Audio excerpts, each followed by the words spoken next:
Brother, are you all right? No, I am not all right. I just shared a bottle of Kanar with Damar. That rhymes. You're drunk. Of course I'm drunk. Fairlight. So you're saying it's trying to take the best of everything to try to be even better, but yeah, It's a big studio. Yeah. I mean, some things are basic for a reason. And what was that? I mean, Google changed a layout because they want to fuck with people. They would never do such a... Hi, everybody. Hi, Google moderator team. I'm not talking shit about your products. I would never do that. Actually, oddly enough. So I've already... Bullshit. There you go. I've already posted the off-air shenanigans from last week, and yeah, that TikTok video got copyright claimed. Apparently, it's a song from Prodigy, of all groups. Prodigy. You would have heard that if you kept playing it. Well, yeah. Well, I'm not familiar with their entire library of songs. Oh well, but hey, watching a bee dance was actually kind of comical. But, and quite literally, found a new feature inside of YouTube that was rather surprising. Oh. They have an automatic filter where you can mute just the offending song and not the rest of the audio. Yes, that's not always effective, but it's getting there.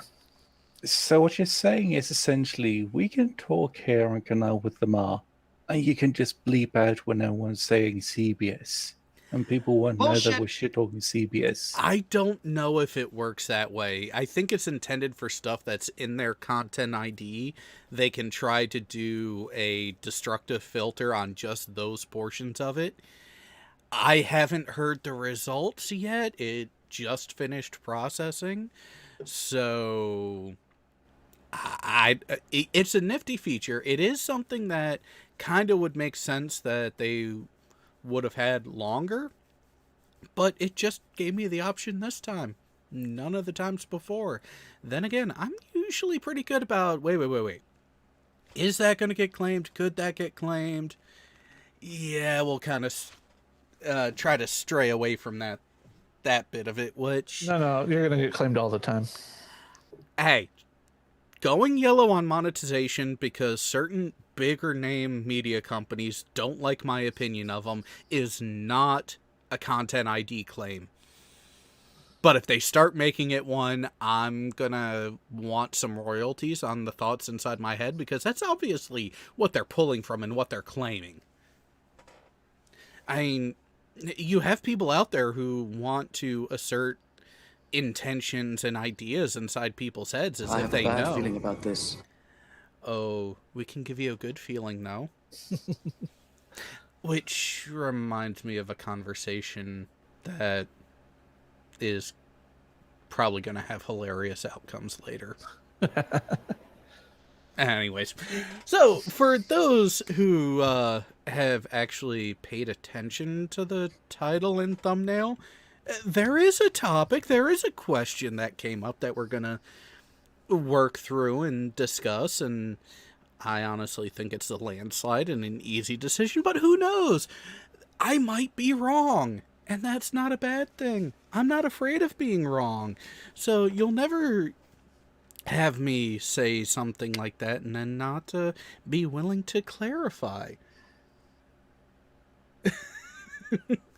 With, so, for those who were actually looked at the thumbnail, I just gave two examples.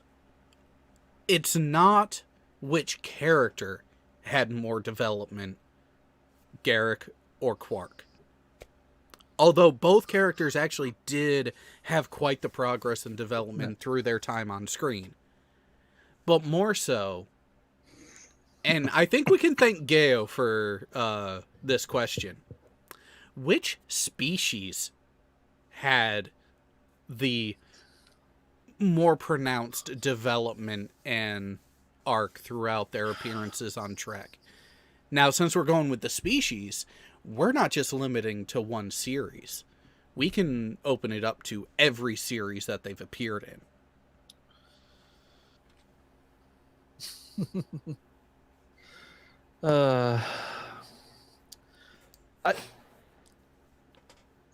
If we were going to limit it to just a series like Deep Space Nine, I would say the Cardassians had the better overall. Start bad, look good, go bad again, then come back good. Kind of had a better story arc to it. Mm-hmm. But the Ferengi also had a lot of growth from TNG into Deep Space Nine. And then both kind of had their little cameos with, Seska in Voyager, and then the two Ferengi scientists that got lost on the other side of the wormhole from TNG making their guest appearance. Well, and then you also have the Ferengi appearance in Enterprise. Yeah, you gotta hand it to Neelix to be able to pull off the ability to be a Ferengi as well as a Talaxian. Oh, a lot of makeup in both, but what about Ron Howard?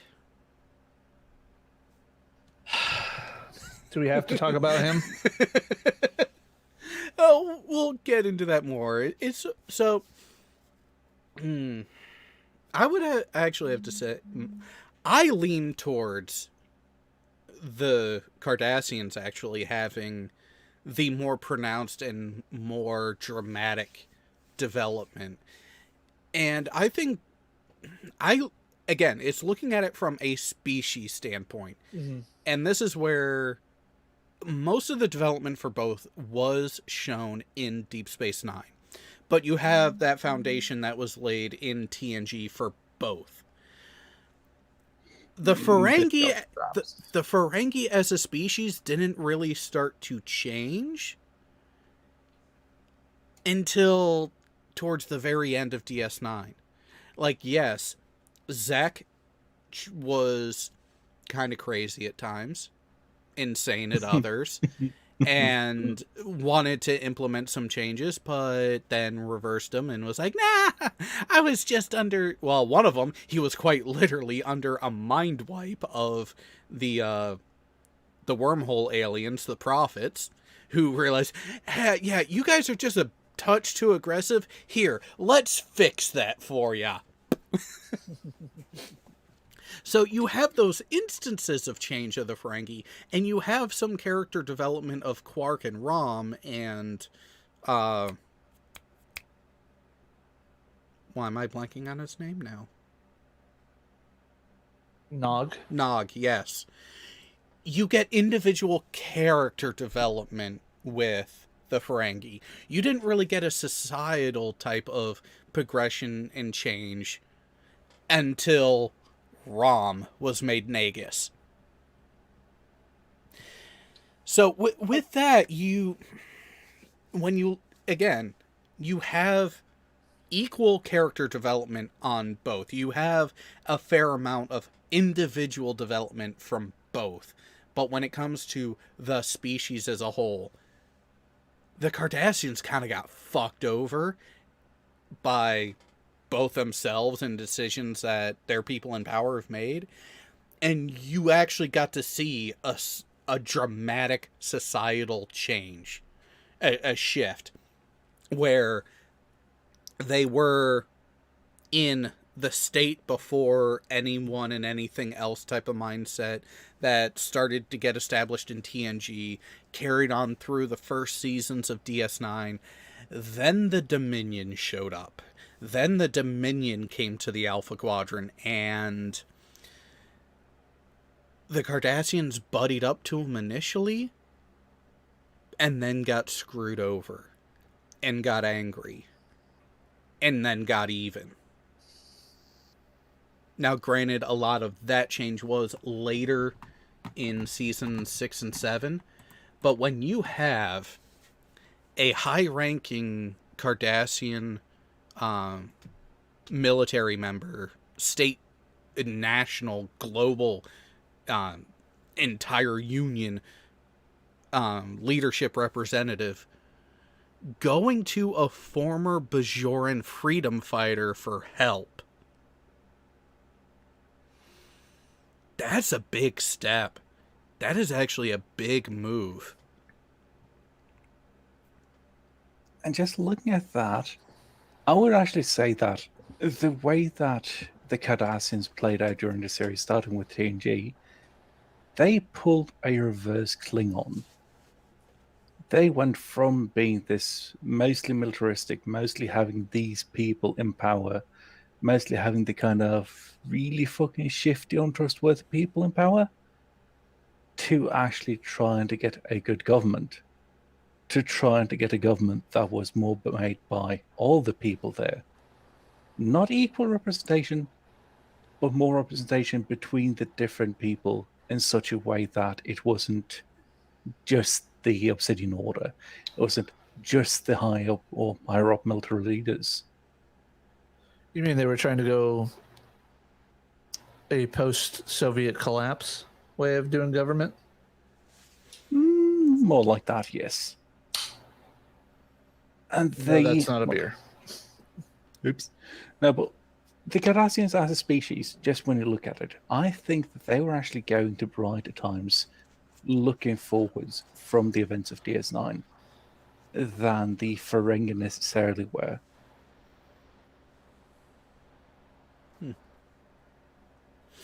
Yeah. Oh, which part? The points of 7 of 9? Yeah. Because after Nikki said that she was in nearly done with season 4, I'm like, oh, so you're getting to the good parts of Voyager. ... 7 of 9. And Yeah. then Google moderator team. 7 of 9 is the best 2 points of Voyager. Depending on it, you could even say 3 or 4 if you include the other side. But that aside, I do have to agree, you do have a lot of both historic and current political commentary when you actually look at the parallels of the Cardassian Union and how that entire culture was initially set up and how they changed and how that change was brought about, which is actually something that a lot of people in our current day and age, in our current environment, really don't get. That if you want change to happen that is lasting change, there's a painful process to it. Very, very rarely does societal change happen in quick succession without some level of discomfort. So don't be afraid of the pain. Don't be afraid of the difficult situations that can happen. If you believe in the change enough, you need to be willing and accepting of whatever the consequences may be or whatever the cost to implement those changes are. And Damar didn't quite get it. Like, Damar wanted the Dominion gone. He wanted the Cardassia he remembered. And Garrick pointed it out. That Cardassia is dead. We need a new Cardassia that's going to come from this. Which is where a lot of people have had issues with the idea of Garrick becoming a statesman in Beta Canon and STO after the end of DS9. But I could see it happening.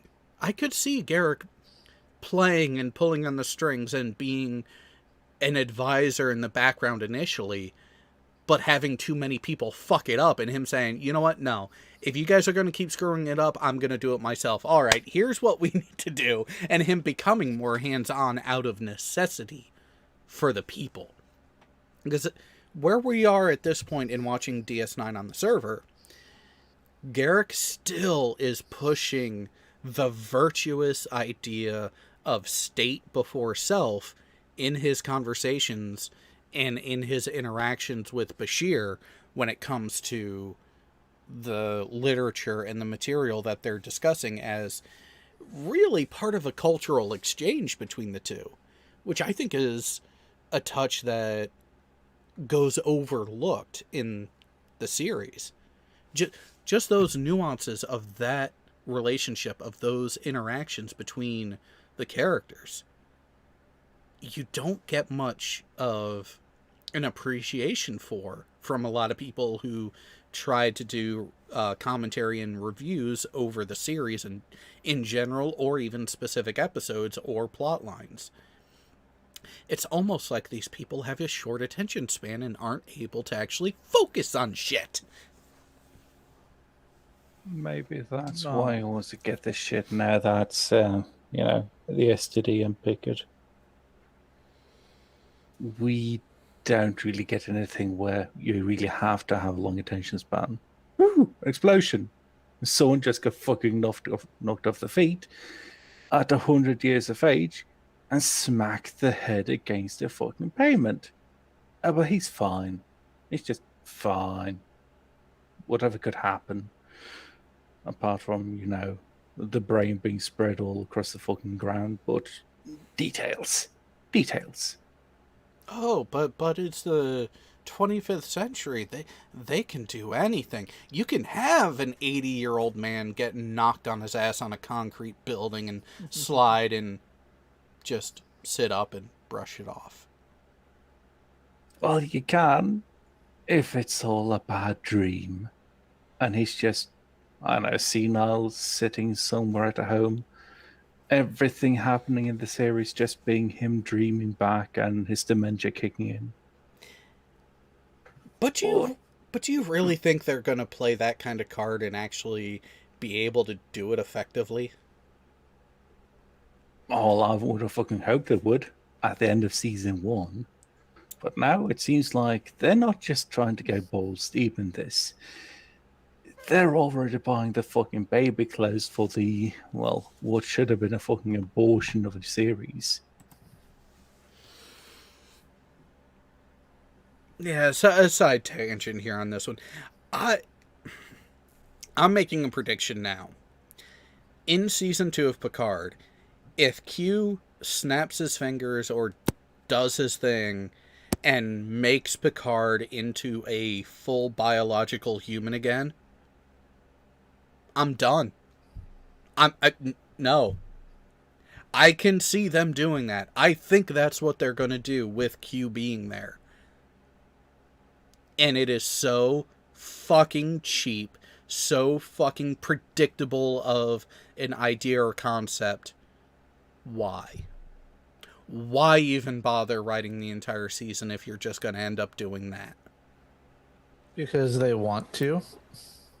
Well, Because money. Well, because we need to play on the nostalgia, and we need to keep bringing in more of the older fans who really enjoyed the interactions between those two characters. So we're going to write them in any way we can and completely fuck up their character arcs and completely ignore character traits and how they actually have established themselves throughout the multitude of experience that they've had on screen already, because we don't know how to watch. We don't have time to watch all that footage. It would have been so fucking funny, though, if Picard Season 2 starts essentially with Picard and Q having a bit of a talk. Q snaps his fingers, and it starts TNG Season 2. And do it all over from that point? Yes. They would have earned way fucking more just releasing HD updates to the LTNG and DS9 episodes rather than fucking STD and Picard.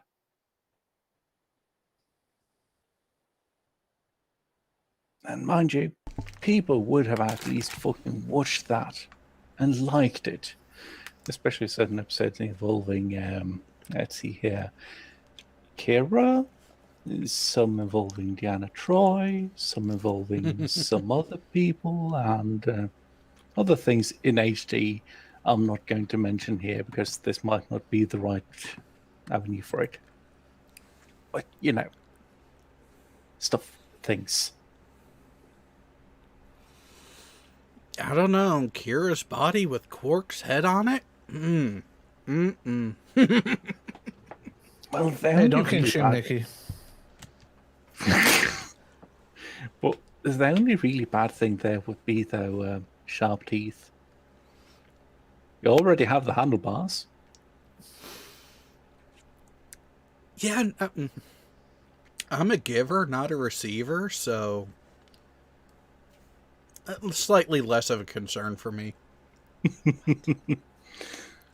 Going back to the Ferengi Cardassian thing, though, when we look at the Ferengi, I would say that the Ferengi are way more split when it comes to who actually controls them, who actually controls the Ferengi society as a whole, as opposed to Cardassians. Because the Ferengi seem to mostly be, they're scattered about. Sure, they have some religious beliefs, such as the great, what was it? Not the great counter in sky, the great bank in sky, the great teller in the sky. They have that stuff going on. They have the rules of acquisition, and they have the Grand Negus. But they do not seem to have a unified goal as such, apart from that. They would happily stab one another in the back if it meant that they could actually earn more profit. But they wouldn't do it if it could long-term actually make sure that they wouldn't be able to get more profit.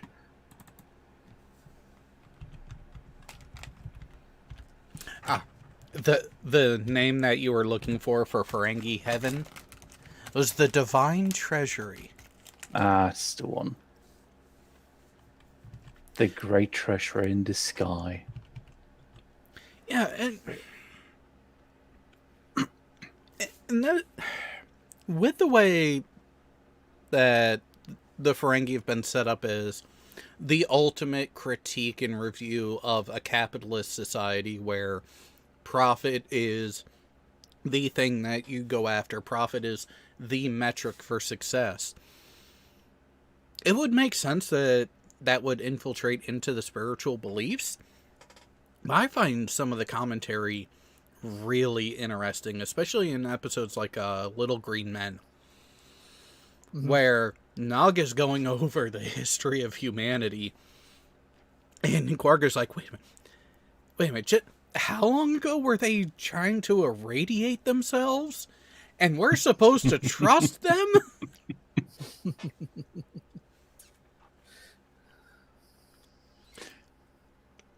Wait. Go on. And that's the thing, is we don't really... We know some basics about Ferengi history and where they've come from. And this is where I go towards the Cardassians having more of a development arc from the species standpoint, because you have more stagnant character archetypes with the Ferengi. I mean, you have moments of glimpses of altruism from some characters, like when they were trying to rescue Moogie from the Dominion. What was the ultimate thing that actually got a few of their team to finally agree to do it and actually stick around and be a part of it? Payment. Everything has a price. Everyone has a price. It's just a matter of finding what that price is mentality. Which kind of goes to show how the main trio in DS9 that we deal with from the Ferengi are different, because the rules of acquisition even tell you, treat your employees like family. Exploit them. And yet here you have these three willing to do anything, put their lives in harm's way to rescue Moogie, who is an atypical Ferengi female. Yes, and not just the divine treasury, trusting in the great material continuum. Thank you, Nog, for that one. But even then, that really is a capitalist and economist type of mindset, in that you don't have to immediately go from point A to point B. You can take a different route to all these different interactions in between and still end up in the same place. I mean, the deals that Nog made during that episode where Cisco's desk went missing, but it was returned and polished without Cisco knowing that it was gone at any point. But the fact that for someone who doesn't have the lobes for business, to be able to pull off those sorts of trades and deals and have it work in the end, Nog shortchanged himself, pun intended. He could have done better than he expected. He recognized he was different. He recognized his father was different. And this is where I kind of wish they could have made Rom the Nagus in the series longer, because imagine the changes you would have gotten with his leadership from a canonical standpoint. But DS9 was at its end. They weren't sure what was going to happen going forward with the franchise. So it did fall on other sources to develop that idea going forward. So I that is an untapped story thread that could be done well. That could actually give material worth watching if you have the appropriate production staff and writing crew actually working on it. Wait a minute. I just remembered who I'm talking about. We're boned, boys. Just give up now. We're not going to get anything close to the standard and quality that we should expect from these series. Unless you're a vapid, selfish fucking idiot who has ideals from the back of a paperback book version of Karl Marx, and you don't have any clue what's actually inside the bulk of it. But hey, what do I know? But speaking of untapped, let's actually go to a tapped storyline. Tashiar. I mean, apart from her getting tapped by Data, they did actually bring her back in a way that you didn't quite expect to begin with. And it made for a quite interesting character, even if it wasn't the original character anymore. Yeah, that mixed breed Romulan officer, where it would have made more sense if she was part of the Tal Shiar instead of the regular Romulan Navy.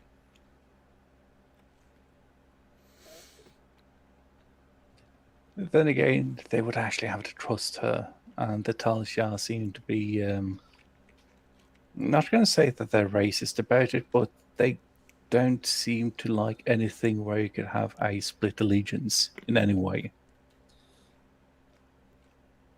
And yet they use undercover agents and undercover sources all the time. And what do you mean they're perfect in every single way? This actually brings me back to a conversation that Jared and I had, what was it, fucking months ago now, with the different layouts of different starships in Star Trek. With the Federation, you have usually big open spaces, quite comfortable. It's something where people can sit there and work for hours. Not so much having someone just breathing down your neck, but having a comfortable workplace. Then you have the Klingon ships that aren't comfortable at all, but it shows more of a distinction between leader and everyone else. You have someone on essentially a podium where they can yell out orders. They can be seen as, I am the one leading this ship. And no one else is really having that position. And then going down the line until we come to the Romulans, where everyone is watching everyone else. No one is out of sight of anyone else. Everyone can always watch everyone else's movements because they never trust anyone else.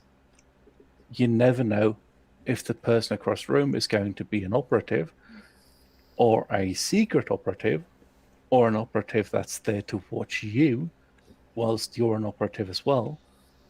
You just never fucking know. It just shows so much in the different designs between the different ones when it comes to how they see one another. Well, and it actually goes into the psychology that they were establishing for the different races too. Because when you look at it, let's even go back into just the original crew movie era demonstrations. When we get a view inside the bridge of the D7 Katinga setup, it's very reminiscent of what we get from the Klingon bridges of all classes of ship in the later movie and TNG era, where, yeah, you have the commander there up front and center, right there. He's the one, clear view of the view screen, in charge of firing, the whole shebang. There's the one leading us into battle. That's who we're following. That's what this is all about. But then look at the initial bridge that we get for the Bird of Prey, where Krug is sitting atop a very raised position where he can literally just look around in all directions and look over the shoulders of his subordinates at the screens they're working. There is a dropped storyline that was the initial development where Krug actually stole that ship from the Romulans. That it was actually a Romulan design and not a Klingon one. And when you keep those mentalities in mind and then look at the bridge layout, it makes sense. It also makes sense that the operative he was talking to, the female that was on the transport ship, that of undescript special origin that's been used so many times over, she looks more Romulan than Klingon in the visuals. So her redoing her part of that scene would not have been a difficult thing to do to get rid of that Romulan tie-in. So yeah, you have those hints there. You have that actual forethought and intent and, dare I say, skill and creativity in the development of things that are actually done in a way that makes sense.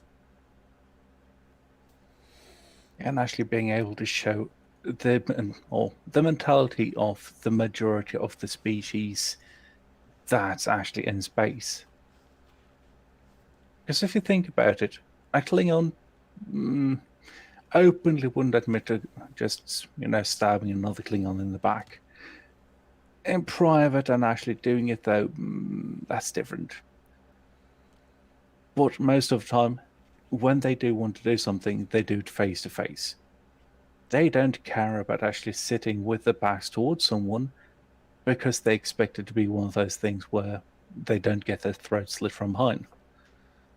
With Romulans, you always want to face someone. You always want to face the enemy, which is, other Romulans as well. With the Federation, it's more, okay, yeah, this is comfortable. We can live with this.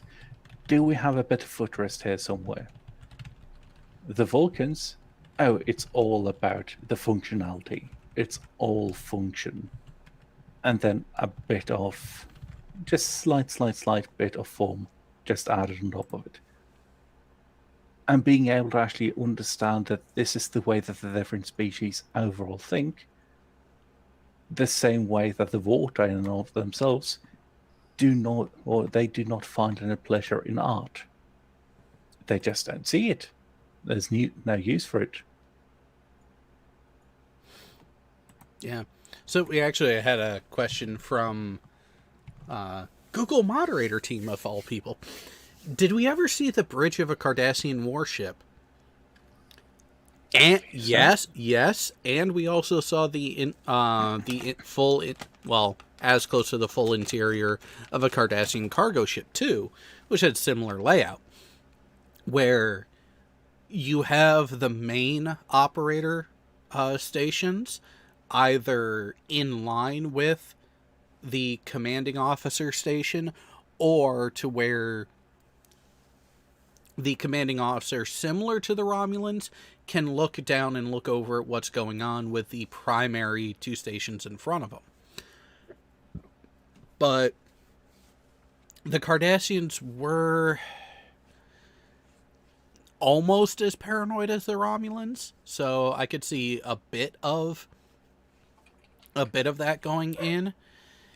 But then again, you also have the posturing aspect from the Cardassians too. Let's look at the layout of ops on Deep Space Nine and other stations of that class.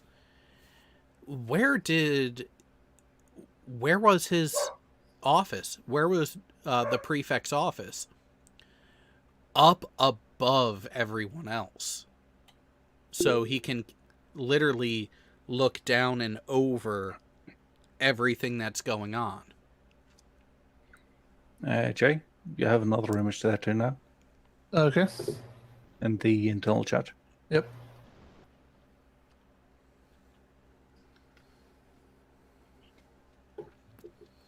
Yeah, X-Astris is a great source. Because they can see the commander's office. You can see the rest of the ops layout.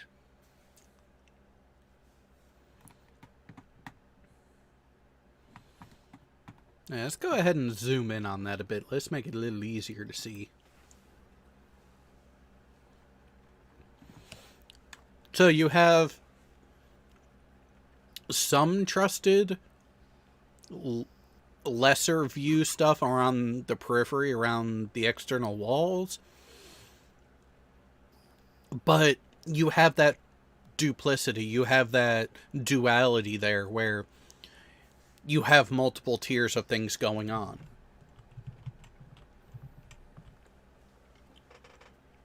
So I would actually have...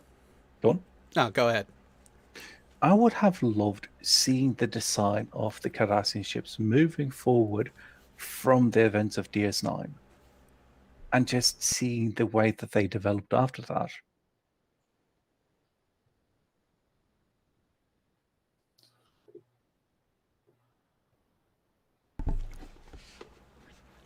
And you're definitely going to have a hodgepodge at that point, because you're going to have a lot of classic ships still in use, a lot of the older guard, but yeah, seeing the way that they redo ship design going forward would have been an interesting thing to see. And I don't think they really got into it in STO, because that's generally where you get a lot of the more progressive beta canon at this point, especially from a visual standpoint. And the Cardassian storylines there, they're still using the older original design ships, like the Hideki, the Galor class, and what we have already gotten on screen even still to this point. So you don't have that much progression. And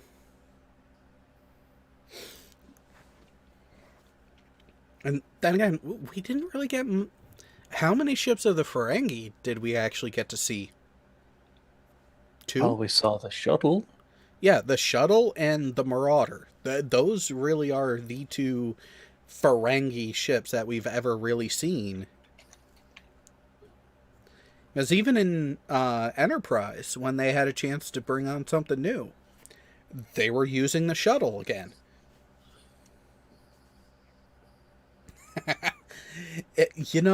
That is a great way to put it. We need DS9, the next generation. When it comes to the way that they ended the series, of each of the different series, to me, DS9 was done the most appropriate and also at the most opportune time. They actually wrapped up the main storylines as well as they could. But with that, you have that question of what's next? What's next for the Romulan people? What's next for the Ferengi with frickin' Rom as Nagus? What happens now with Kira being the one in charge? After being second for so long, now she's in charge of the station. What's the station going to be like? Odo's not there anymore? All these prominent figures that you had are no longer there. What happens next? I would actually say that all of this would be better actually explored in an interactive media format as a game. And having this set on what's the name of the fucking station? The sister station to Tergnol, the one they visit in Saving Moogie. You know what I mean. Yeah, the derelict station. Yeah, having one of those shipped to the other side of the wormhole somehow, I don't really care about how right now, but as a stopping station so you can go from one to the other, if that makes sense. Customs, toll booths, whatever you want to call them, so that you have something looking on both sides of the wormhole. And then have everything taking place on the new station. You get to hear things about what's been happening, but you don't actually have direct interaction with the characters. You don't need to have the whole, oh yeah, we're bringing them back fucking 30 years after it happened. And Pocknor. That's the one, yes, thank you. And you just have it in such a way where everything that happens, you get to hear about it, you get to hear about all the new events, you get to hear about everything that's supposed to have happened after the events of DS9. But you don't get it sullied by, oh, now we need to do this. We need to do this. We need to bring back fucking Jonathan Frakes again to do more shit. You can have it as a standalone thing, but you can still get to hear more stuff about it.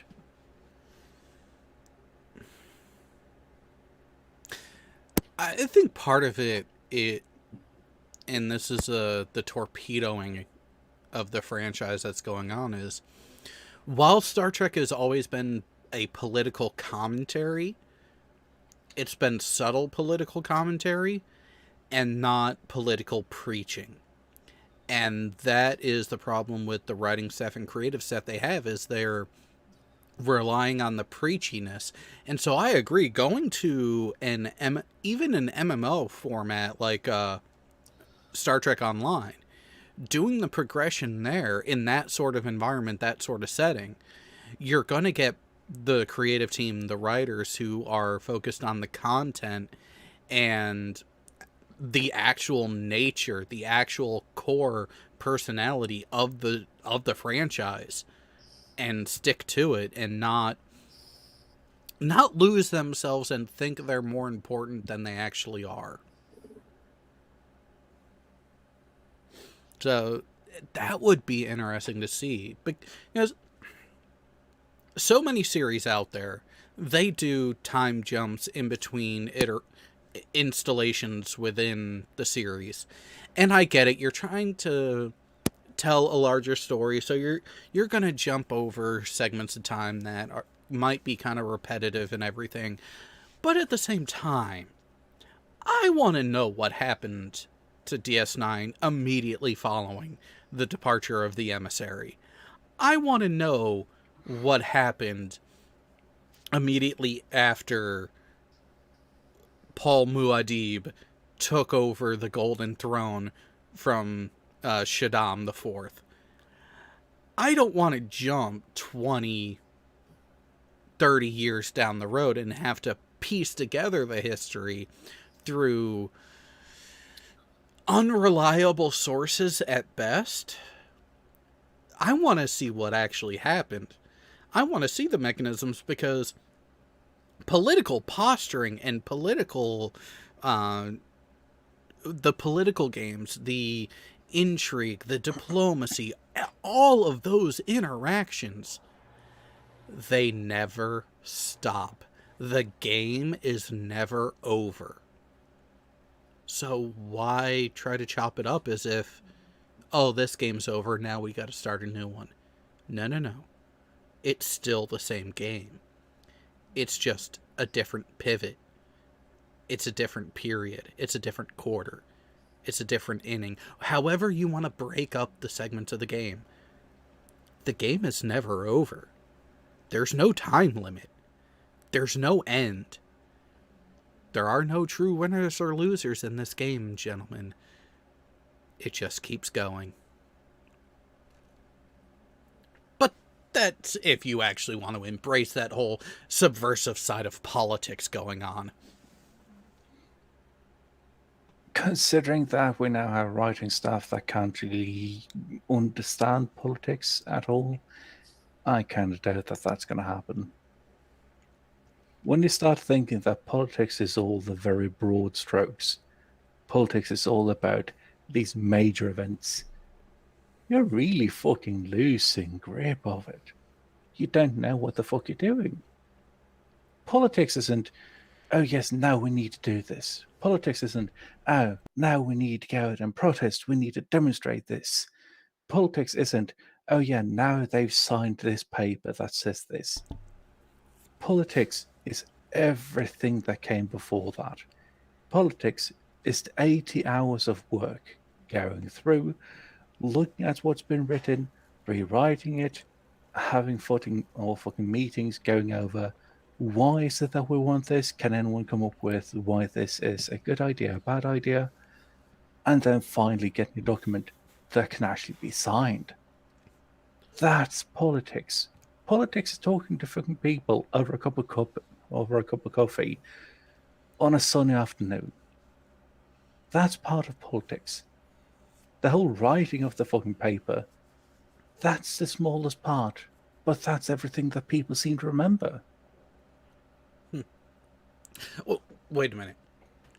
So what you're saying is 10 years of protesting is not actual political involvement? It isn't. And most of the time, when politicians look at this kind of shit, they just see it as being silly. Most of the time, when it comes to protests and having actually been part of one, you see that it's fucking moot. There's no real reason for the protests. With these things, they are pandering. There's something to essentially make sure that we know that we are we, they are them, and everything else is, more or less moot. Because you get no discourse. You don't change the minds of the people who are there. You don't really change the minds of the people around there. The only thing you're going to get is more people who have similar slants to yours, misunderstanding why the fuck you're there because they can't hear it above the people trying to boo at you, or misunderstanding it because you are the ones fucking booing and kicking up the shit because you want your little point to go through when you have nothing to stand on. If you want to actually affect politics, get into politics. Start talking to politicians. Start actually understanding the issue rather than being fucking reactionary. Going out there and punching a fucking wall or going out there and trying to scare people, it doesn't work. That's fucking stupid. And if you're going to try to go out there and do that because, oh yeah, this'll work. No, you're part of the problem. You're not solving shit. You're just causing more issues that other people have to deal with afterwards. Yeah, I can see why a lot of people are misinformed and have a bad view of what it is, and it's because they don't take the time to actually look into it, to actually do the legwork and do the intellectually honest thing and actually look at what is going on, how your government's framework is even set up to know how you can be an active part of it even before being placed into office. There are mechanisms there that aren't always clearly laid out in the documents that you have to talk to the people who are actively there to actually get that point of view and that understanding. And more people just go with the voice that they are comfortable with because it says what they want to hear. And that's the problem with the general populace, is you have people who don't want to hear something different than what they've already made up in their mind. They don't want to be challenged. They don't want to be told that they're wrong. They don't want to be shown that what they're doing isn't the right way or the acceptable way to go about things. Everyone else can be wrong, and I'll tell them they're wrong until I'm blue in the face because that's my right. But when it comes back the other way, all of a sudden they have a problem with how people are communicating with them, how people are interacting with them. It's called a mirror, and you should use it every now and then. And the problem is you have those people, that mindset, getting into these creative areas that recognize that creative media can be a wonderful tool to challenge ideas, to talk about difficult subjects, to address issues in a way that more people have a chance at listening. But when you have people who are intellectually lazy going into that area and trying to do that, you get what we have today. We have a lazy populace. We have a lazy voter base. We have a viewership that would rather not have to think too hard and not do any actual intellectual heavy lifting of any kind. They are stuck in a childish mindset. They are stuck in the mold of someone who hasn't learned better by now.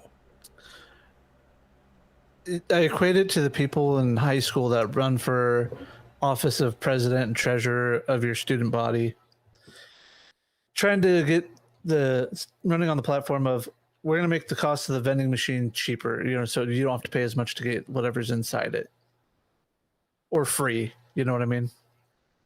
And the rest of the school, when you're talking like a bigger school, they just vote for it because it's like, that's what I want. And that's all I care about, not what actually are issues that can be solved by the local student government, Yeah, again, getting into things without knowing what's actually going on or what the actual purpose or intent is. And that's where something like continuing the story of DS9 and especially focusing on the Cardassians would be a great avenue to, in a subtle way, in an appropriate way, in a palatable way, to show people how governments are formed, how governments can be changed, how different scenarios can have an effect on different societies and different individuals from a sociological and a psychological standpoint, and actually go with the actual core of what Star Trek has been, using these other alien cultures, these other alien civilizations, as a mirror to show you a facet of our own global environment. That not everything is black and white. Very rarely is it black and white. Very rarely is there a person who has done bad that completely acknowledges and actually is, I was bad just because I was bad. No. People who historically have been bad have had some way of justifying it internally to accept their position, their role, what they were doing, what their intent was. It was asked in chat about Dukat. He is a prime example of it. Dukat was actually a great written character and also a tragic character with everything that's happened to him. He was so steadfast in his position and what he wanted in his view of how he was to be remembered. And when things weren't playing out the way that they should have from his standpoint, he didn't know how to handle it. Yes, he got demoted. Yes, he got pushed to being the captain of a mere transport, but he still kept that standard. He still kept, this is who I am. I was a gull of Central Command. I am not going to bring myself down to the level of everyone around me that they've pushed me down to. No. I'm going to get back, and I'm going to make Cardassia what it should be. He justified his positions. He justified his actions. He even justified his actions that he took during the frickin' occupation of Bajor, where he was responsible for the death, torture, and torment of an entire other species. But we did it for them. We did it to show them. And there's another line from Dukat that was classic. Truly winning is not just getting your opponent to succeed. It is getting them to realize they were wrong for ever challenging you in the first place. Holy fucking shit. But this is something where if we look at the cat and just taking him as a cross-section of Cardassia when it comes to both the good and bad parts, because you have people who are good. People like, what's his name in Duet? The secretary guy. You have people like him. Yeah. And you have the kinds of people who are, not going to say outright evil, but they are mildly sociopathic when it comes to everything about, or apart from themselves, like the guy torturing Picard. But Dukat, his only main flaw that I can see is that he never looked to see why is it that people are saying this.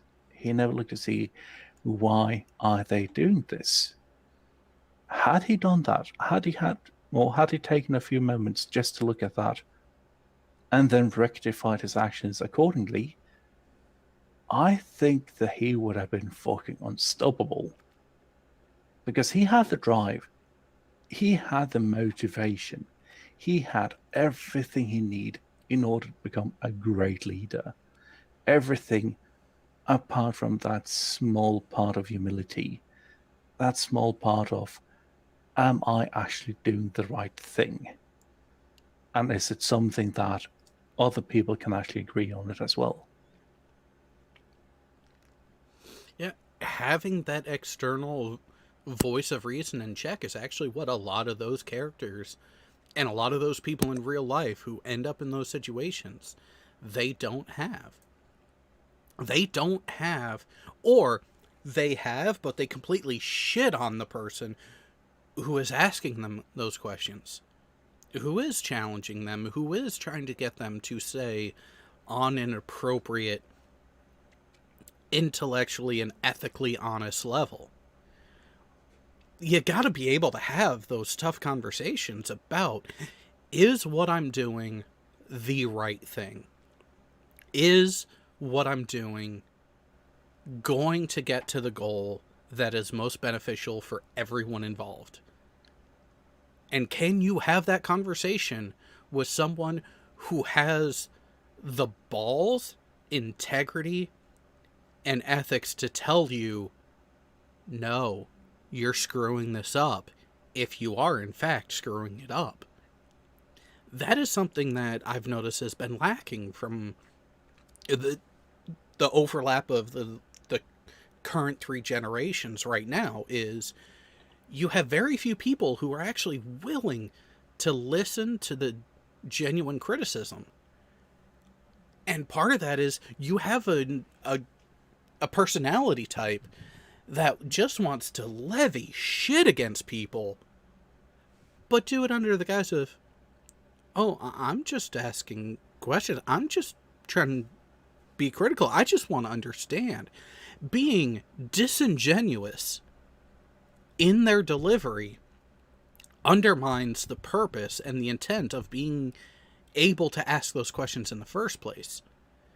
And this is where you have to be able to form some sort of trusting relationship with someone, that they're not just bullshitting you, that they're not just blowing smoke up your ass, that they're not just a weak, pathetic yes man because, oh damn, she got a wet slit that I want to get into. You gotta have people who are willing to tell you, nah dude, that's fucked up, you need to fix that, or don't do that, you cannot do that. You need people who are willing and able to tell you that stuff flat out. And then you need to be able to listen. You need to be receptive of that. And you have, going back to the Cardassian example, and this is why I think of the 2 species, this is the one who actually had that development, because Dukat couldn't be wrong. And he lost his position, and he effectively got kicked out of Cardassian society for it.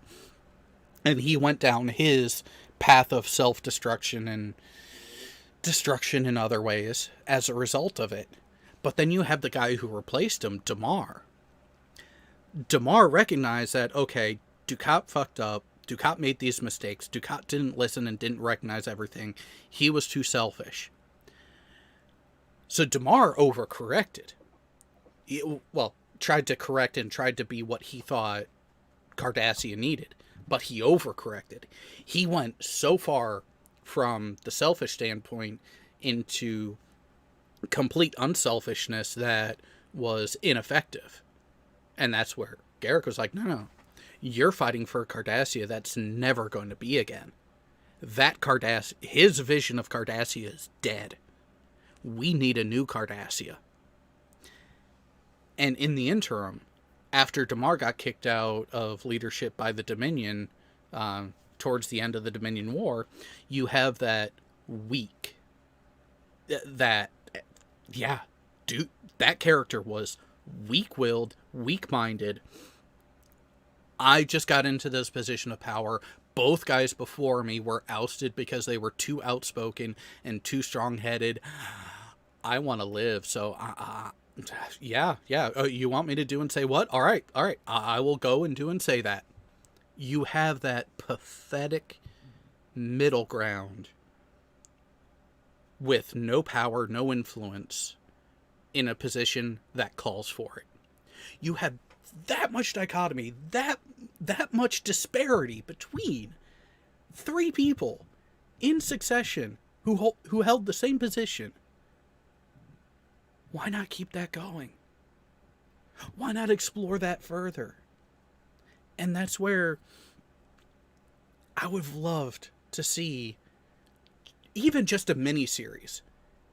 A mini-series within a game setting, or even bring back the original creative crew who actually was running DS9 for the majority of it. Bring those people back and have them just do a 10 to 15 episode run of the Cardassian people after the end of the Dominion War.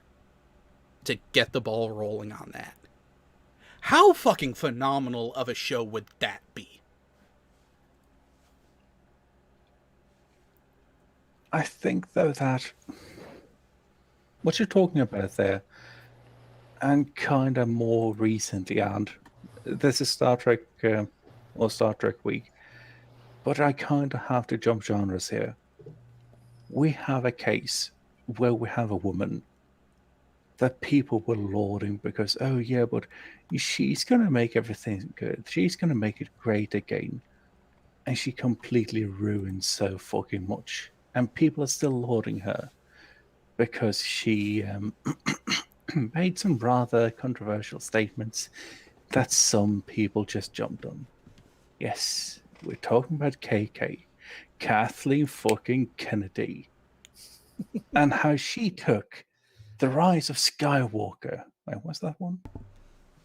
Last Skywalker? Oh, whichever. The It Rise was of episode Skywalker, yeah. Yeah. Episode 9? No, episode The 7. Force Awakens. That's the one. I can't remember the names of them now. They're just... They're that bad. They're bad, A, B, and C. Yeah. But episode 7, you took something that could have gone so many places. You had Rey, who... Well, fucking Marisu. But she's a woman, and she knows stuff about the Force, so she gets to be in there. You have Finn, who's black, and then you have the other people. And then they didn't really know what the fuck to do with it, because Rey never grew. Rey, I would actually argue, never grew as a character. She has as much growth in that as a loaf of bread. When you look at Finn, he started off being, well, a brainwashed stormtrooper, and then he started more and more getting free. He started actually developing something, at least akin to personality. And then episode 8 came out, and he was a buffoon, a comic relief that didn't really serve any other purpose. They completely fucked Finn over. And I don't care if it's white, black, yellow, green, whatever the shit. They fucked him over. Finn could have been such a great character. Finn could have gone places. But they didn't let that happen. You mean they cut his balls off? Yeah. And then looking at others too, just Poe Dameron. Oh, they have really Luke cut his balls off. Yeah, and then Luke Skywalker. What the fuck did they do to him? They murdered him. You have Leia, who, oh yeah, but she loves New Girl for some reason. She loves New Girl more than anyone else there. Even the people that she's known for fucking decades. For reasons, stuff. They couldn't have just made it so that Leia is somehow a clone, or that Rey was somehow a clone of maybe Leia's original daughter before Jaina was killed somehow. That could have made sense. But no, just forget that. She's Rey. She knows everything. She's strong in the board. And then you have all the fucking other characters. Han Solo was murdered. Leia, well, also murdered. All of these things. I barely remember any of the fucking characters. The characters I do remember have no outwards defining traits. You remember those other characters for all the wrong reasons. I would say it like this. Okay, I remember Rey, because she's a fucking Mary Sue. I remember Finn, because Finn actually started off nice. I remember Poe Dameron, because I've heard the name later. I remember Hooks, because he was also made out to be a fucking buffoon. I remember, I don't remember her name, Purple Hair Lady. I remember the original cast. I remember the droids, and that's about it, I think. Oh yeah, and what's her face? The one that's got the hots for Finn. The one whose sister died on the bomber. Yeah, I hate to say it this way, but this is how the character ultimately was utilized. Are you talking about diversity hire of Asian descent? Pretty much, yes. That had nothing at all to actually contribute to the rest of stuff. And for those who are wondering, I have to thank Critical Drinker for that description. But with that, I can't remember anything else there. If we look at the prequels, despite them being, trudging on at times, despite them being way too much fucking green screen for their own good, they could have added more politics than that, and it would still have been interesting to see. With their original trilogy, I can remember pretty much everything that happened in those, including the characters that did it. Not just because I've been watching them fucking tens of times, but because those characters were memorable. Even something like a conversation between Darth Vader and someone criticizing the Force is still memorable. Unlike the sequel trilogy. And you have the same thing happening now with Star Trek. With someone trying to take over and making it more, we need to pad all this in. We need to do all these things. We need to add in this and this and this. We need diversity. But the only thing that actually changed in diversity is the way that people look. The way that people are in a way that they can't themselves change. Well, There's no diversity of mindset. Well, they also made Sulu in the new Trek movie openly gay as a nod to George Takei. So at least that's one bit that I was okay with. Yeah, I was going to say that was something that was tastefully done from a good place and was actually well done, because it wasn't who his character was. It wasn't that they made Sulu the gay helmsman. He was the helmsman who just happened to be gay. It was a side. It was an aside. It wasn't a core bit of what the character was. And that's the thing is, we don't... Newsflash, as someone who can begrudgingly be called part of the old guard on a lot of these fandoms, I don't give a fuck about a character's sexuality or skin color. Just don't make it the only thing about that character's personality and place in the show. Remember the days... Go on. But that's what everybody wants nowadays. You didn't know that? Nobody wants a story arc. But do you remember those green characters in Star Trek? Oh, not Star Trek. Yeah, Star Trek. The Orion? Those green characters. Their skin was green. That's their only defining feature, isn't it? Apart from the whole thing where their entire society was essentially the men being slaves to the women, and the women running everything and essentially trying to infiltrate everywhere else, because they had those kind of innate abilities and the ability to actually do so. And the drive to try to take over more stuff. They weren't just the skin color. They were other things that they had. And you could see the way that they actually were thinking in some of the different episodes.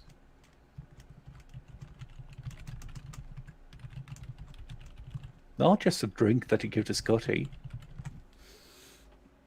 Yeah. Well, the Green Aliens also had the big show, so I mean, they got something going for them. Hey, it's not always about the size. I mean, but then again, who else could pick up Yeah, T'Pol because like the that? D was surprisingly large. This is some deep hole that I'm not getting out again. All right, we are going to have to schedule with him for an early morning show just to, I'll be honest, just to get more clips to put onto the soundboard. I totally agree. Totally agree with you on this. Now we're looking at it. When you look at Star Wars now, apart from The Mandalorian, when you look at Star Wars now, when you look at Star Trek now, What is there to the different characters that isn't defined by superficial traits like skin color, sexuality, things that do not actually affect the personality of a character?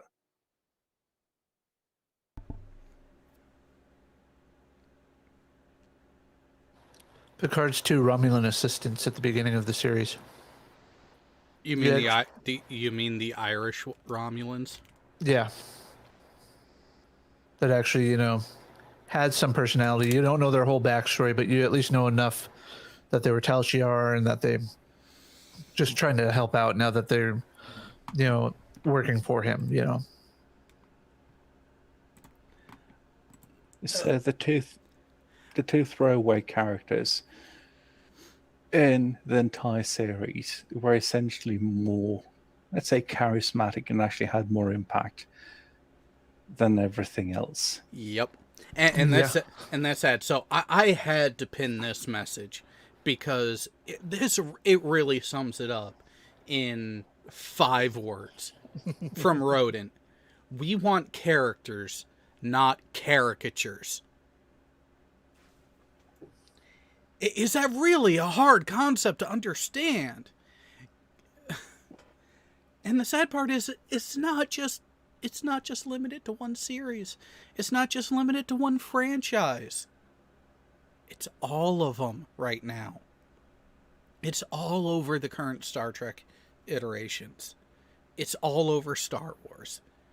It's even in the DCU and MCU, both on the big screen and little screen. I mean, Somebody asked for caricatures?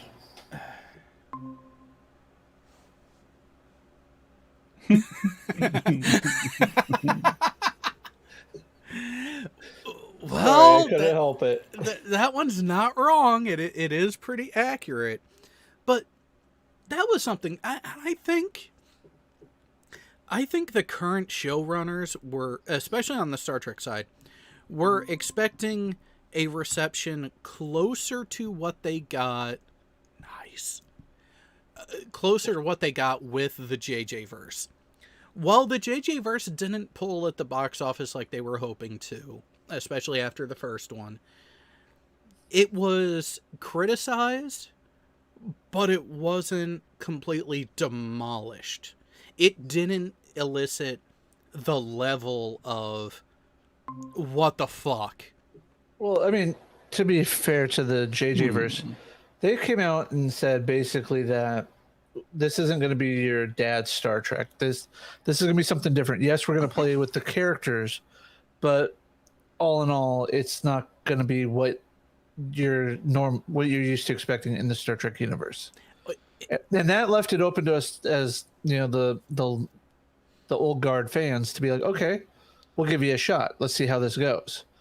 But when you tout something like, Discovery or Picard as being in the same mold as classic, or what would be defined as the classic Treks, you're now getting the what the fucks from the old guard being like, this is shit. Why isn't there enough story arc? All this stuff, and they're like, what do you mean? Why do you want that? That's all stupid stuff. We need to talk about the diversity and the way these characters exist in this way and not that way. But who gives a flying fuck? In Star Trek, we're already supposed to be way beyond that. It's not supposed to be something that's a big deal. Exactly, but they don't see it that way. But okay, Uh-oh. let's just. It's because they haven't paid attention to the source material. But We got let's, Chihuahuas on the loose. Hold on. let's make a comparison though to another show, The Orville. One of the characters laid a fucking egg. And people were okay with it. Perhaps a bit perplexed, perhaps a bit surprised, but they weren't going to fucking lynch him over it. There were so many things there where they could explore new ideas, because so many of the different things were seen as just normal at that time. Well, and you also have an actual handling of a political topic in the quintessential Star Trek way. And it's following those characters. It's following Bortus. Not just did a male character have an egg and have a child. Not only was there that curveball and that break from normality for the viewership, the child was born female. And it is such a male-dominated species that they come from that all females have gender reassignment surgery.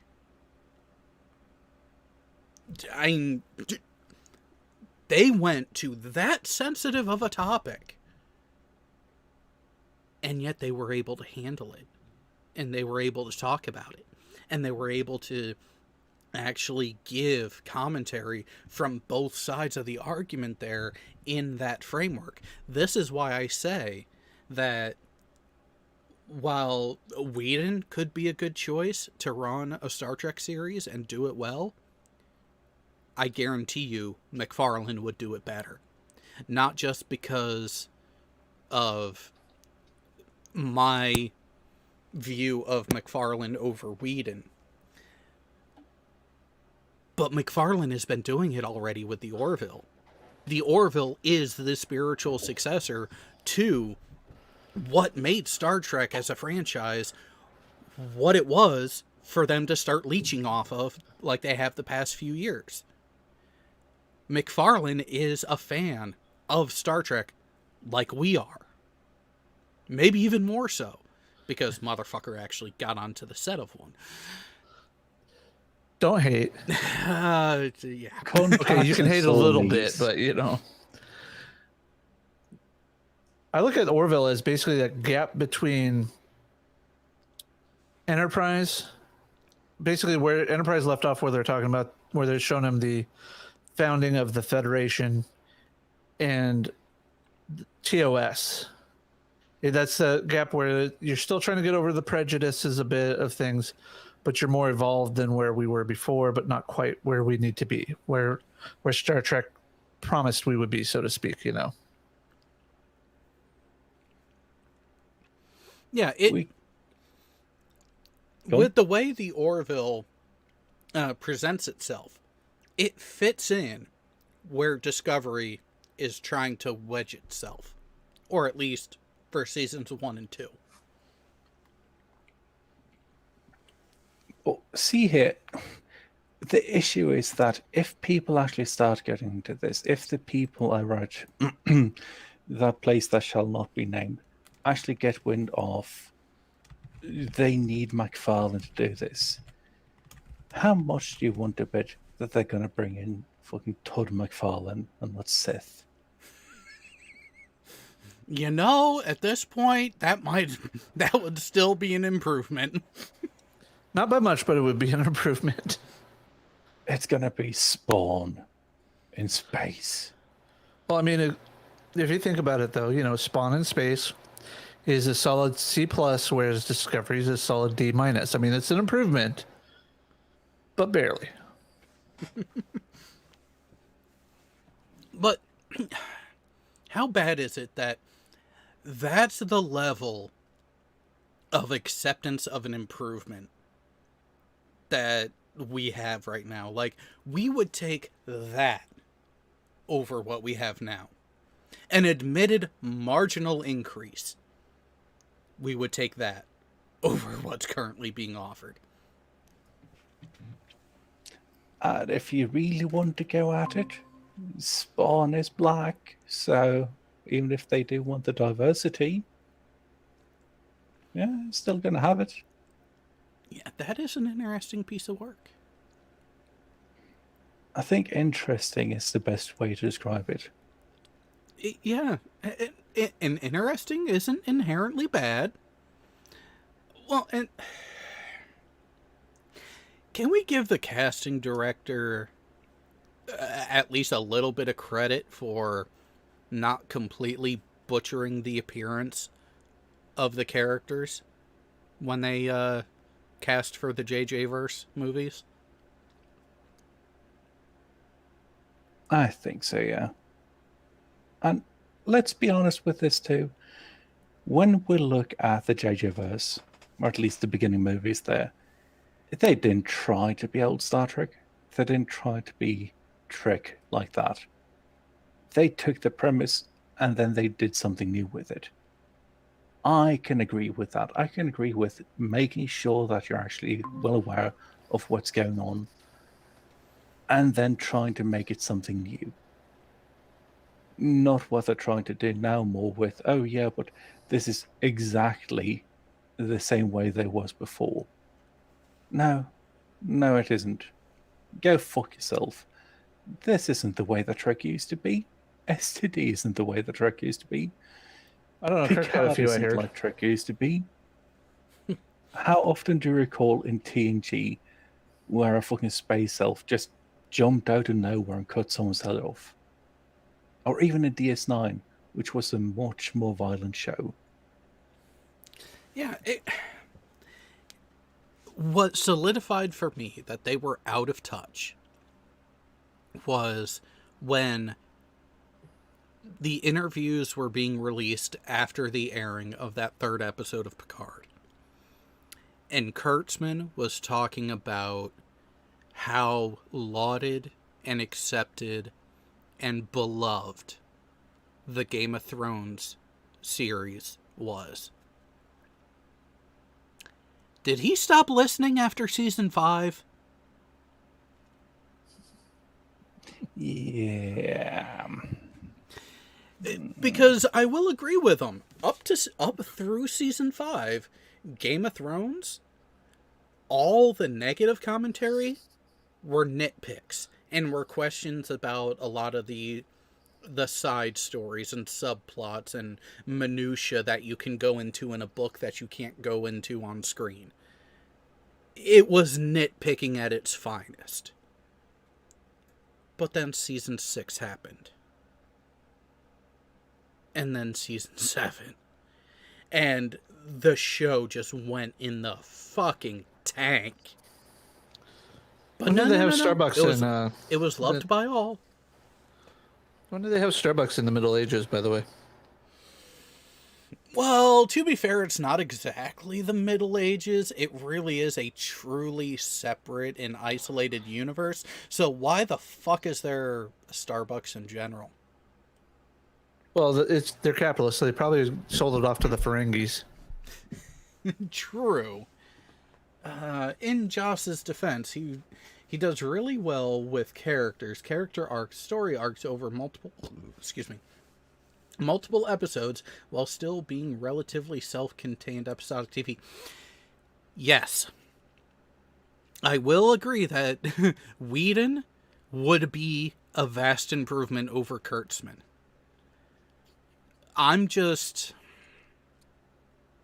My only hesitation with having Whedon run a Star Trek show over Seth MacFarlane is that Seth, from what we've been able to see, even in his parody clips during Family Guy and American Dad, MacFarlane understands what Star Trek is at its core, what the show is actually, what its soul is, as was said earlier.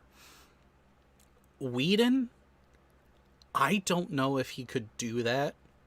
I could see him throwing in elements from his own style a bit too much, a la having a bit more sprinkles here and there of Firefly and Buffy and its spin-offs, where yes, you do have good handling of the characters through both the entire story and the individual episodes.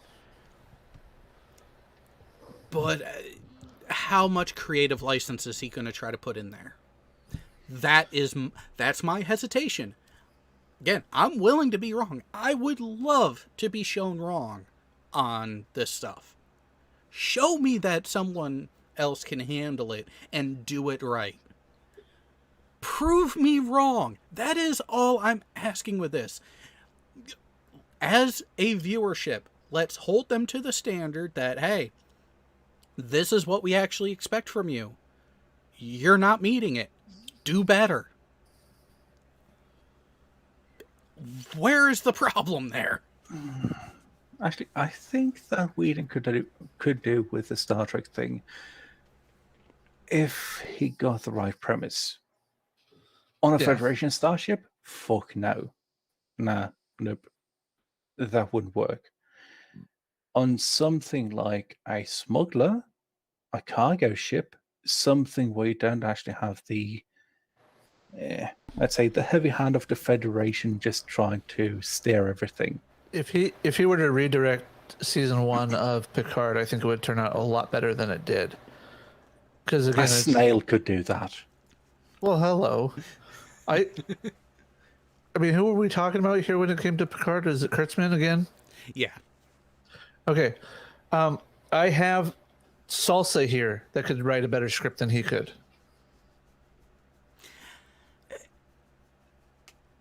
And to answer Rodent No Last Name's comment about Starbucks being so gigantic, Big Belly Burger in the DC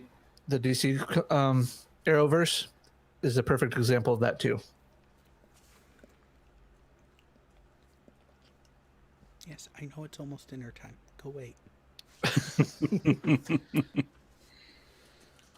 And we've officially hit 100 here today. Oh, lovely. At least it's on that side of the Rockies. Fuck you. And Rodin, I do have to agree.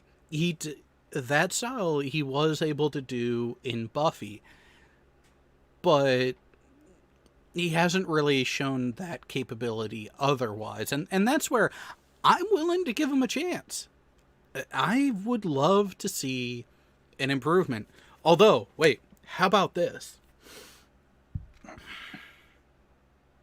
McFarlane becomes the overall showrunner and IP creative magnate for Star Trek. Let's give Whedon the Doctor. I would love that, actually.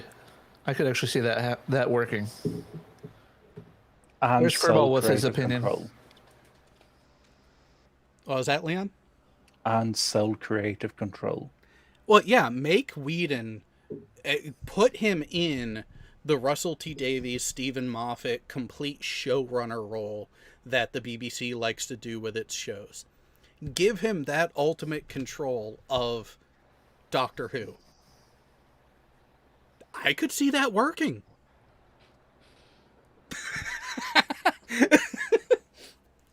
Okay, yes. He couldn't do worse. Yes, we agree with that. But Rodin, how much of an improvement do you think it would be? That's the question here. That's what we're going for. We're trying to maximize the improvement of who's in charge of which franchise. I could see Whedon doing really good with the ultimate freedom and creativity that a series like Doctor Who offers. Whereas I could see McFarlane doing better in Star Trek because I see him being able to handle the restrictions of the show better because of his personal tie to it. And he'd still be doing Family Guy and he'd still be doing that other stuff, so he can get his crazy antics out of his system there and keep Star Trek purely Star Trek. But here's the question. What does he then do with the Orville? I have an idea here. He sells it off to Disney to let it die. Oh, God. That's what he would do. You know this.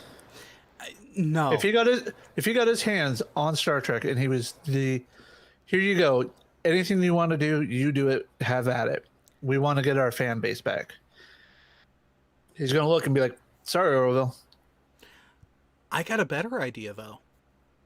Because the Orville, kind of like Family Guy, because, hey, both of these guys have a history of Fox not wanting to give them the opportunity. Well, Fox they is owned need. by Disney now anyway, so it doesn't really matter. So here's the idea that I had. Merge Orville into the Star Trek universe by having it be a holodeck program or a holosuite program. And Seth MacFarlane's the new Reginald Barkley. Or the first officer. Daydreaming about being in command all the time. Okay. I could see that.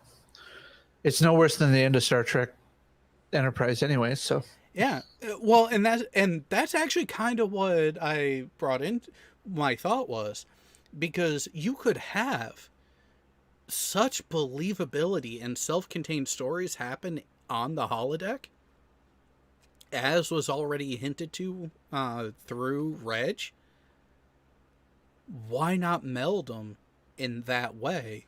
That way Seth doesn't lose the IP that is the Orville in any way. And then it also explains why it has such the feel of Star Trek. Because it's taking place on a holodeck, on a Federation ship, and the person who wrote the program was in the mold of a couple other characters throughout this the franchise who were history buffs of the late 20th and early 21st century. We just explained all the dick and fart jokes.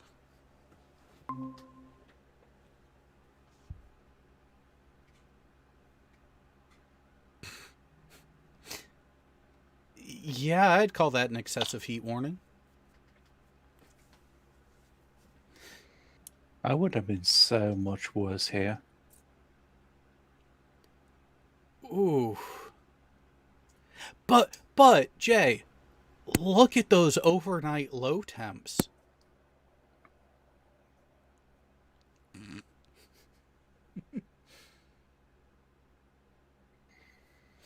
See, Rodin is following me on this one. Orville as a popular interactive series in the holodeck. Kind of like Cheers. Yeah, I get it. I- Modern version of a TV show. I was thinking more of the interactive novel that the Doctor was creating. Well, Picardo's face does show up in the Orville.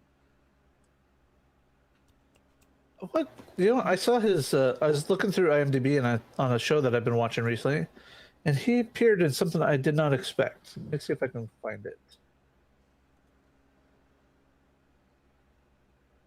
I hope the answer here won't be mattresses.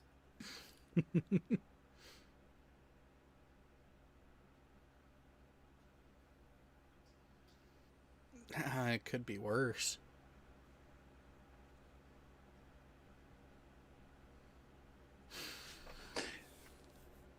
Go for I'm it. trying to imagine it. I kind of don't want to. Oh, what? You don't have that ability for self-torture? I have, and that's why I don't want to. Well, you know, I'm about to self-torture myself with a certain debate that happened this last week that was 4 hours long. Oh, God, it went for 4 hours? Yeah. It was... Nikki and I were getting into a conversation about that in Steve's chat yesterday. Where was it? Because it was an animated show. That's why I was like, interesting. His voice shows up in that. Oh, he's uncredited. Oh no, never mind. Video game. Never mind. Ah. No, that's not what I was looking at. Oh, there we go. Justice League Unlimited and Justice League. As which character? Amazo, the droid. Okay. Yeah. Yeah, I can see. See, and that's the thing is you have a number of these actors who show up as voice actors without even realizing it. Like, it took me until late teen years to know that and recognize that Mark Hamill was the voice of the Joker. Oh yeah, in the animated series. Mm-hmm. I forgot Doctor was in Wagons East too. I love that movie. I haven't seen it in a while, but yeah. Speaking of painful self-torture and all that now, though, and getting slightly back to topic, do we think that they'll try to bring the Cardassians of Ferengi into this now? And how poor do we think that their portrayal of them is going to be? let's see. The Cardassians, gray uniforms, black boots, probably wear some form of a helmet, circa 1940s. Do I need to go on? I could see them trying, and the answer is exceptionally horribly. Yeah. I do not see them being able to handle either species in a respectful or effective manner. I can see them trying to bring back the Ferengi in old kind of rundown ships with red caps saying, "Make Ferengi great again." After Rom, the new Nagus, actually instated some things that meant that women had rights, etc., etc. You mean after Quark's mom started wearing clothes? Yeah. I fucking bet you they would do some shit like that. Even being so sneaky as to, oh yeah, we're going to put it here in Ferengi letters so no one else can tell. And it's going to say, "Make Ferengi great again." Red fucking headdresses. And they're going to be just awful. Actually, they're going to be more awful fucking creatures. Yeah, I don't see them being able to handle the nuances of the species in any sort of good way. I see way too much of their ignorant political bias fucking up their ability to write. Oh, no, they write on sheets of gold. They're perfect in everything that they do, Jared. You know this. Do I need to pin Rodent's last comment for you? Yeah. I'm not. How do I want to put this? I'm not being serious. Hold on. Let me rephrase that. So what I said to you, Jared, then add /s so you understand there's sarcasm. Did you see that comment I made last week? And then somebody's like, I literally was like, I marked it as sarcastic. Oh, I didn't see that. I'm like, how the fuck do you not see that? No, what you should have said is, well, it is kind of hard to see, isn't it?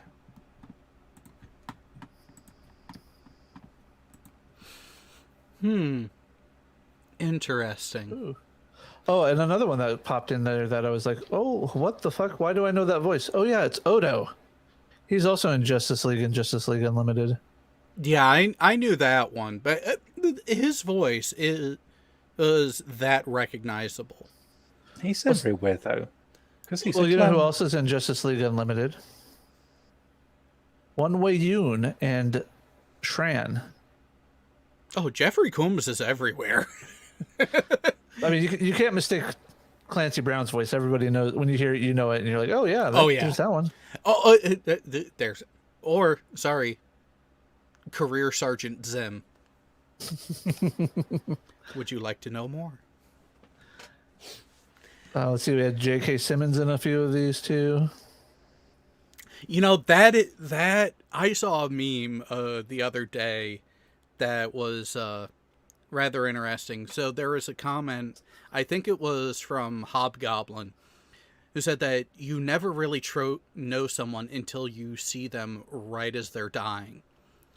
And then it cuts to him holding up J. Jonas Jameson, and kudos to the writing staff and his portrayal of him. Never, changed or broke character in any way, shape, or form. What you saw from J. Jonah Jameson is what you got from him throughout the entirety of his portrayal of him. Oh yeah. Which is phenomenal. I think he actually was a fan of the Spider-Man comics, so I think he kind of knew how J. Jonah Jameson was supposed to be portrayed in that sense. But no, Kurtwood Smith was also in a couple episodes of Justice League as well. Early on, actually. That I was unaware of. It's amazing how much crossover you get with, Star Trek actors and stuff like that. We all know, though, that with today's technology, you could have an entire Star Trek series with just Jeffrey Combs, and you wouldn't be able to recognize him between the different characters. Oh, Michael Dorn was also in Justice League. It's that voice. A number of the actors there just I haven't gotten have into that episodes with him in it, but yeah. But with that, I think we've actually gotten quite a bit out there for people to chew on. So go ahead. Let us know your opinion of everything. Although, actually, you know what? Real quick. We got about 15 minutes left before I need to go get something to eat before getting ready for the next show. Did either of you take a look at the comment left by Sean Carroll on last week's episode? No, but if you give me a second, I will go pull it up for us. I don't forgot. Because he proposed an interesting addition and option for what we were talking about last week with the what book, novel, or whatever would you like to bring to the screen? I'm getting it. Yep. No, just reminding the people out there of what we were talking about. He decided to go the video game route with StarCraft. And it would have to be a multi-entry thing. Go ahead and zoom in so it's easier to read for the peoples. Dear God, too much. Okay, it's just going to be that way, guys. I don't know how I feel about microflow there.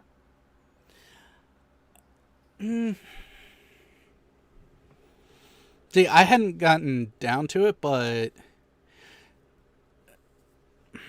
yeah, some of the Protoss ones are... I can agree, yes, you would have to go with those three characters, but I agree, not necessarily Ruffalo, but I like the idea of Scarlett Johansson as Kerrigan. Yeah, she could do that. Mm-hmm.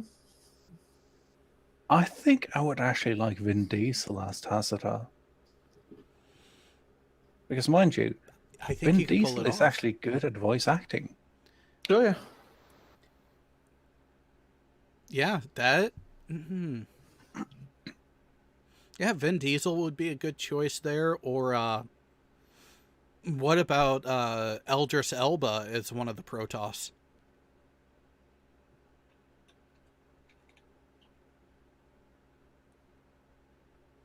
I think so, yeah.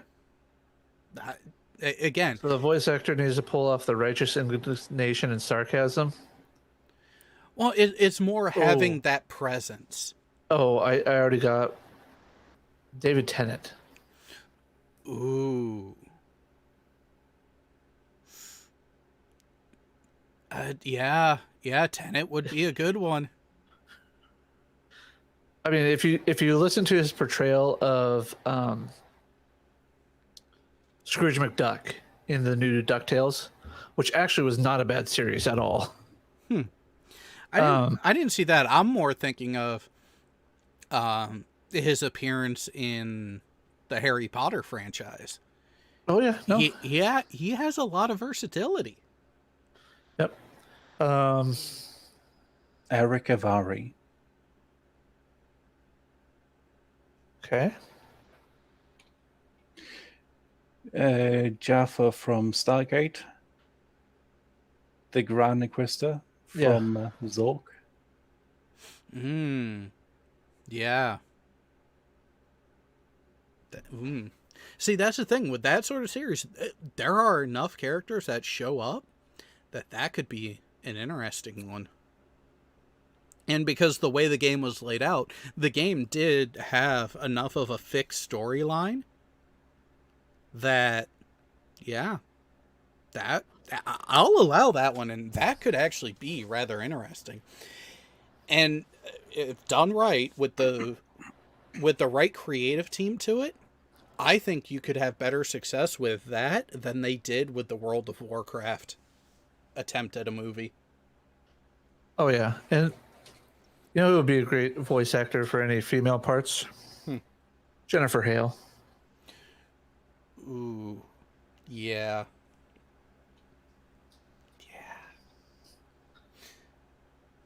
All right. Well, with that, I'm going to reiterate it. Which species do you guys think? This is to the audience now. Which species, through all of sci-fi, do you think had the most complex and complete character arc and oh, now the Zoom is working. Oh, your browser hates you tonight. My computer hates me just for the simple fact I'm sitting in this hot ass room making it work. Oh, fair point. Well, you're going to get a bit of a break because the off-air recording is not going to start right away. It is going to have a bit of a break while I go grab something to eat before giving everyone the link. So, for those channel members out there, the off-air shenanigans is going to be a bit truncated this week because, well, I'm not going to start the show late because the earlier we start the next show, the sooner I can go to bed, the more sleep I'm going to get before I have to work in the morning. How far is your drive tomorrow? Oh, thankfully not far. I'm just going down the road, but it's the fact that I got to be there at 7:30 in the morning.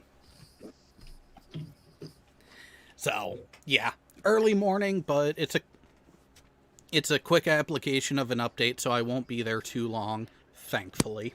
But so, to clarify and answer Nikki's question, out of all sci-fi written material or video game with a fixed storyline, so we're not going into variable storylines where if you fail a mission, it puts you onto a different path. No. If you're going to go with a game, it has to be a linear storyline, so it's an actual, fully fleshed out story that just has the interactive bits for you. Which characters would you have for which people? Go ahead and answer that one.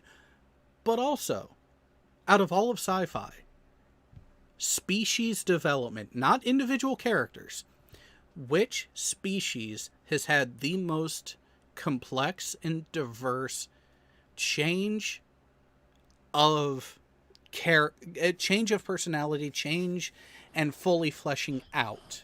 So like we talked with the Ferengi and the Cardassians, it started out really, really basic, really simple, but they got fleshed out completely. But then they actually went into a deep diving change of the Cardassian people. Where else have you seen that done? Or where have you seen that done better? And let's keep the conversation going. Do the days of our lives count? Sci-fi, not magic. Oh, okay. What if Freddie Mercury is the one singing it? Maybe.